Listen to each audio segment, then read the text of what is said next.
صرف چند 100 لوگوں پہ جو ہے مشتمل تھی وہ ہزاروں میں آ جاتی. 36 دیکھیے خود ماہرین کا خود یہ کہنا ہے کہ ایک تنظیم 2-3 ہزار لوگوں کو لے کے ایک ساتھ کئی محاذوں پہ جنگ نہیں کر سکتی, وہ بھی کامیاب جنگ. جب آئی ایس کا عروج تھا سن 2012 میں, سن 2013 میں آئی ایس جب عروج پہ آئی تھی, خاص طور پہ سن 2014 میں, تو اس وقت شام کے محاذ پہ بھی, ترکی کے محاذ پہ بھی, عراق کے محاذ پہ بھی, لیبیا کے محاذ پہ بھی, ہر محاذ پہ یہ صرف اور صرف کامیابیاں جو ہے حاصل کر رہی تھی, کامیابی کے جھنڈے گاڑتی جا رہی تھی, اور بڑی بڑی طاقتیں, بڑی بڑی فوجیں اس کے سامنے ہتھیار پھینک کے فرار ہونے پہ مجبور تھیں. آج اسی تنظیم کو کیسے جو ہے دھیرے دھیرے ایک شہر سے, فلوجہ سے ختم کیا گیا, اب موصل کی طرف پیش قدمی ہو رہی ہے, ادھر سیریا سے ختم کیا گیا, اچھا ہے وہ ادھر سرتے میں بھی جو ہے انہیں ختم کر دیا گیا, لیبیا میں. اب یہ کہا جا رہا ہے کہ اس تنظیم کو ختم کیا جا رہا ہے. ختم کہاں کیا جا رہا ہے, کس کو کیا جا رہا ہے, کسی کو نہیں پتا. ایسا معلوم ہوتا ہے کہ یہ اچانک سے جو ہے خضر پودوں کی طرح اٹھ گئے تھے, اور آج یہ اچانک سے غائب ہوتے جا رہے ہیں. یقین. فراست صاحب, آپ کیا کہیں گے, مصر عالم اسلام کے لیے کس قدر اہمیت کا حامل ملک ہے, خطہ ہے, سرزمین ہے, اور پھر ساتھ ہی ساتھ وہ صہیونی طاقتیں یا پھر سامراجی طاقتیں, ان کے لیے یہ خطہ کس قدر اہمیت رکھتا ہے؟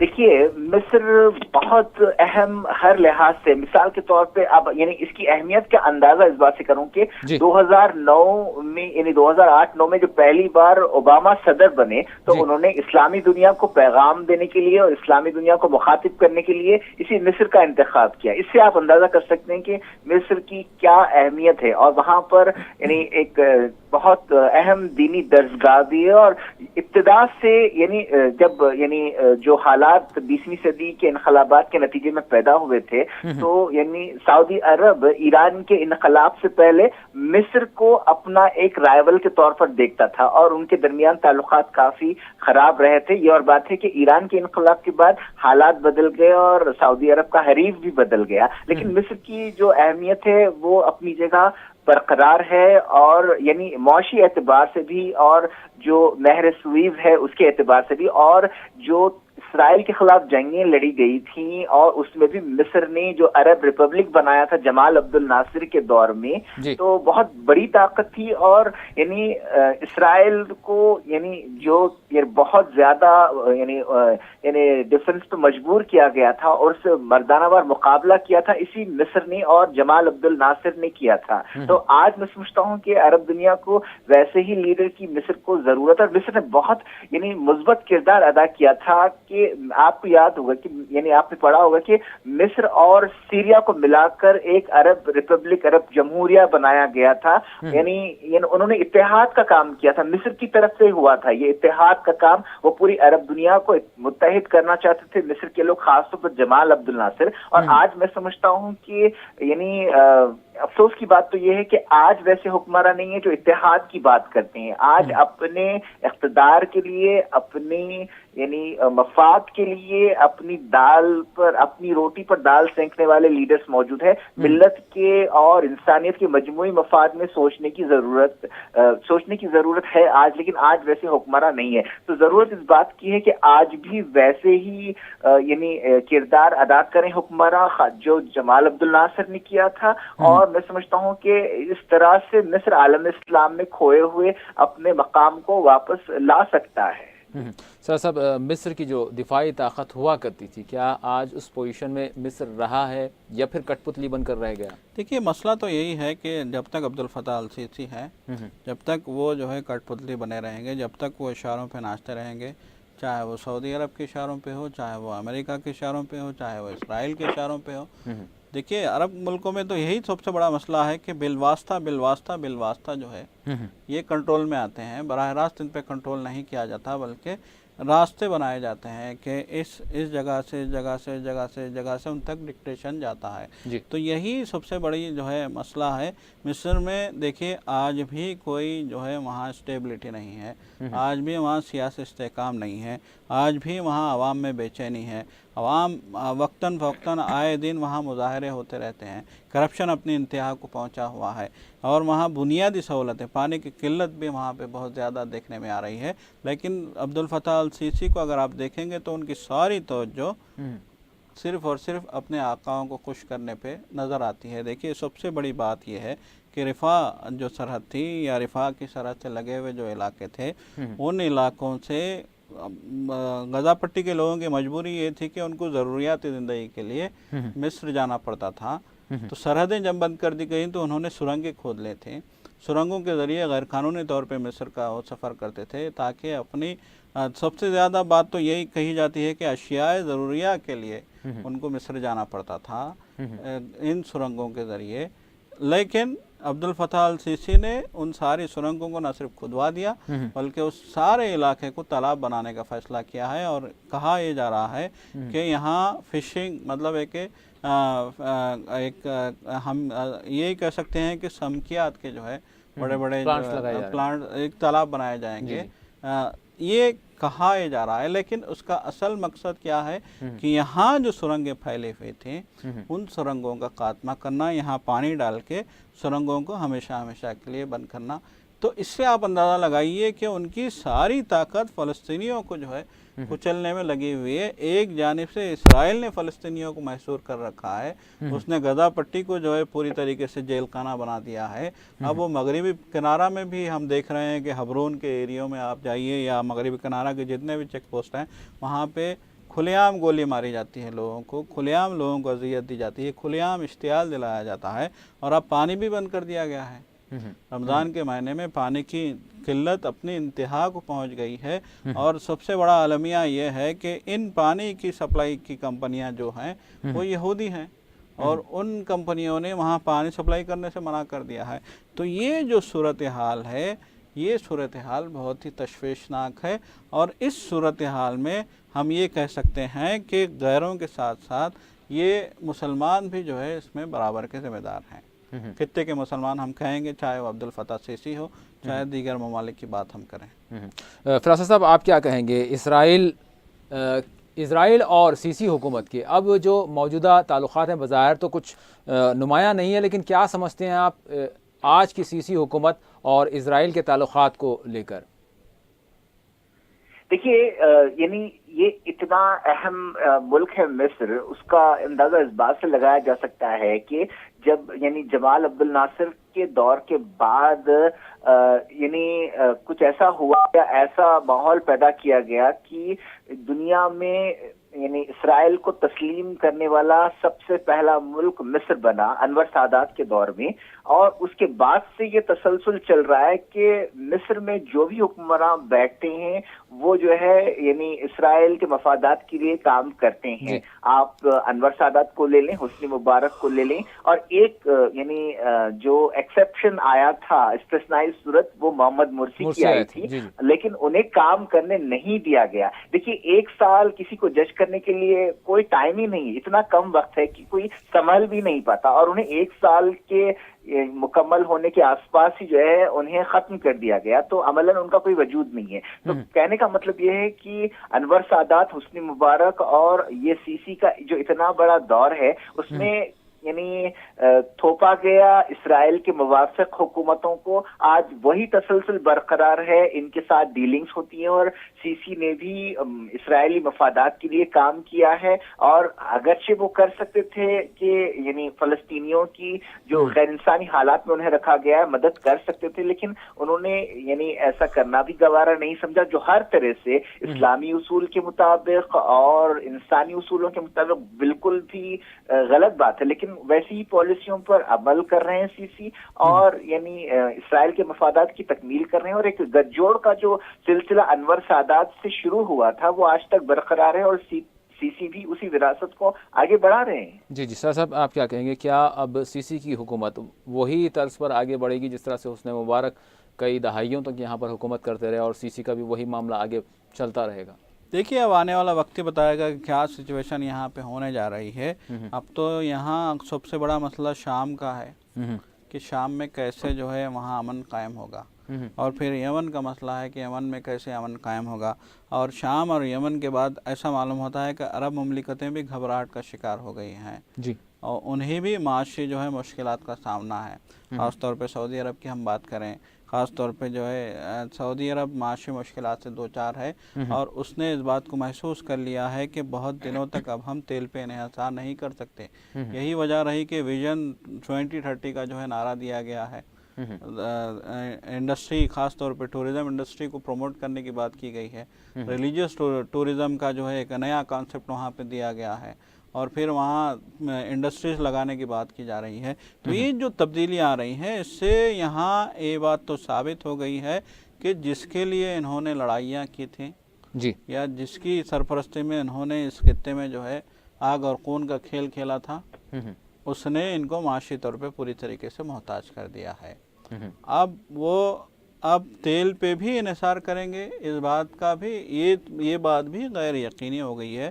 گو کہ بار بار یہ کہا جا رہا ہے کہ ابھی بھی بہت تیل ہے اس خطے میں, اگلے 20-50 برسوں تک یہاں تیل ختم نہیں ہوگا.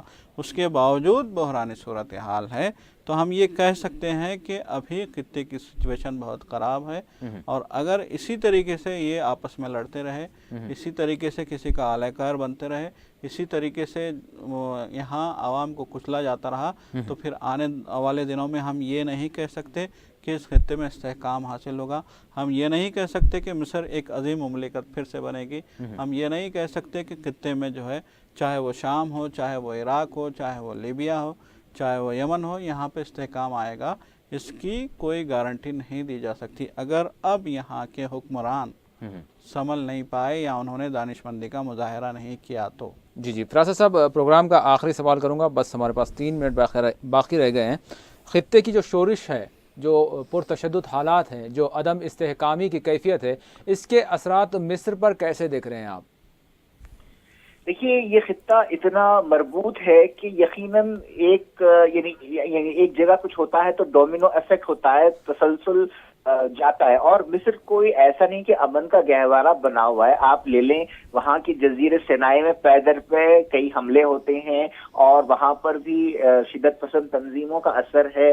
فوج کو نشانہ بناتے ہیں, پولیس کو نشانہ بناتے ہیں. یقیناً اگر خطے کے بحرانوں کو حل نہیں کیا گیا تو اس کا اثر پڑنا لازمی ہے. اور پہلے سے ہی وہاں پر حکومت کے خلاف یعنی ایک غم و غصہ بھرا ہوا ہے. یعنی خاص طور پر جو اخوان کے خلاف کریک ڈاؤن ہے, وہ جذبات اگر انہیں صحیح رہنمائی نہیں ملی تو وہ جذبات بھڑک سکتے ہیں. یہ ایک پہلو ہے. اور دوسرا پہلو یہ ہے کہ جو سبگیر عناصر ہے وہ یعنی ان جذبات کا استحصال کر سکتے ہیں اور اس سے تشدد کو ہوا مل سکتی ہے. اور باہر کے جو ممالک ہیں, طاقتیں ہیں جو مفادات کے لیے کام کرتی ہیں, وہ بھی ایسی صورتحال کا استحصال کر سکتی ہیں. تو یقیناً اگر آپ چاہتے ہیں کہ مصر میں امن قائم ہو اور اگر آپ چاہتے ہیں کہ پوری دنیا میں مجموعی طور پر امن قائم ہو تو آپ کو سب سے پہلے اپنے مقاصد کے لیے دہشت گردی کو, ہتھیاروں کو آلے کے طور پر استعمال کرنا بند کرنا ہوگا.